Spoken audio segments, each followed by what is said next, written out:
5 نمازوں کے ساتھ 5 سورتیں پڑھنا، اس کے 5 فائدے ہیں۔ فجر کی نماز کے بعد سورہ یاسین جو شخص پڑھتا ہے اللہ اس کے معاملات اپنے ذمے لے لیتے ہیں، یعنی اس کے تمام کام کاج اللہ اپنی قدرت اور رحمت سے پورے کریں گے۔ ظہر کی نماز کے بعد سورہ فتح، انا فتحنا لک فتحا مبینا، جو آدمی اس کے پڑھنے کا اہتمام کرتا ہے سورہ فتح کو، اللہ اس وقت تک موت نہیں دیتے جب تک حج عمرہ نہ کر لے۔ تجربہ کر لو۔ حضرت درخواستی کے ایک پرانے شاگرد تھے، مولانا قدرت اللہ، فورٹ عباس کے تھے۔ میں وہاں تقریر کرنے گیا، معذور تھے، ایک بازو ان کا نہیں تھا، یہاں سے کٹا ہوا تھا۔ میں نے اس تقریر میں یہ وظیفہ بتایا کہ آپ لوگ اس صورت کا اہتمام کریں، اللہ حج عمرے کی سعادت نصیب کریں گے۔ وہ کہتے میرے دل میں بڑی امنگ تھی اور مجھے یہ تھا کہ بھئی اسباب بھی نہیں ہے، ایک چھوٹی سی فیکٹری میں ملازم تھے، 500-700 روپے تنخواہ تھی اس وقت۔ تو کہتے میں نے توکل کے ساتھ اس سورت کو پڑھنا شروع کر دیا، روزانہ ظہر کے بعد پڑھتا تھا۔ سال نہیں پورا ہوا تھا پڑھتے پڑھتے، کہہ لگے فیکٹری مالک نے ایک دن مجھے بلا کے کہا مولانا صاحب آپ کا وہ پاسپورٹ وغیرہ بنا ہوا ہے۔ میں کہ جی غریب آدمی ہوں، میں نے کوئی باہر سفر پہ جانا ہے کہ پاسپورٹ بنوں؟ کہہ لگے نہیں میں پیسے دیتا ہوں، آپ پاسپورٹ تو بنوائیں، اللہ آپ کے لیے کوئی آسانی فرما دے۔ کہتے جی اس کے پیسوں سے میں نے پاسپورٹ بنوایا، اس نے مجھے پاسپورٹ لے کے جی ویزا لگوا دیا، خرچے بھی دیے، سفر خرچ بھی دیا، ٹکٹ بھی دیا، 10 روپے بھی میرے خرچ نہیں ہوئے، جیسے گیا تھا اسی طریقے سے سفر کر کے واپس آیا، بلکہ وہاں سے اللہ نے جو نعمتیں دی وہ بھی ساتھ لے کے آیا۔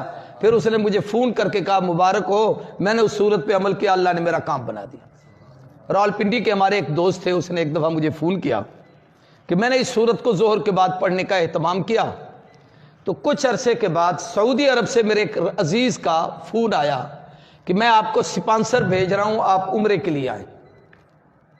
تو میں پڑھتا تھا روزانہ اس صورت کو، اس کا پیغام آ گیا، میں نے تیاری کی، میں عمرے پہ چلا گیا، پیسہ اس نے بھیج دیا تھا۔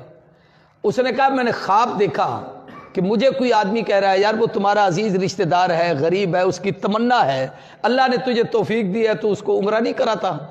اب وہ کوئی بزرگ مجھے کہہ رہا ہے، میں نہیں سمجھا وہ کون تھے، یہ اس نے وضاحت بھی نہیں کی۔ تو کہنے لگے اس نے وہ سپانسر بھیج دیا، میں عمرہ کر کے آ گیا۔ یہ تجربات ہوتے ہیں، تو اگر اعتماد سے آدمی کرے تو فائدہ ہوتا ہے۔ عصر کی نماز کے بعد سورہ نبا، عما یتساءلون پارے کی پہلی سورت۔ آج کل اس سال وظیفے بڑے لکھ رہے ہو، اتنے وظیفے میں نے پہلے کبھی نہیں لکھوائے۔ ہے دین پورے دی برکت، ورنہ انہیں کو میں تو نہ لکھویں نا۔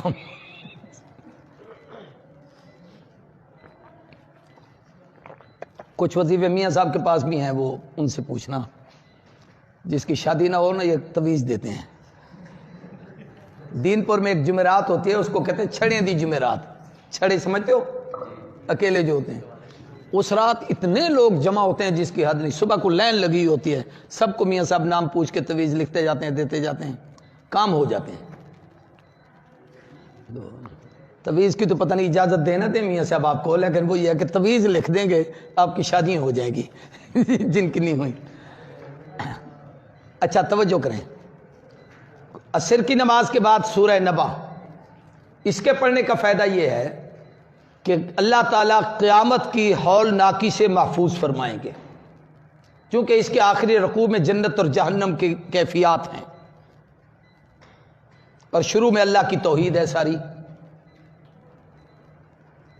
مغرب کے بعد سورہ واقعہ رزق کی برکت کے لیے، عشاء کے بعد سورہ ملک قبر سے، عذاب قبر سے نجات کے لیے۔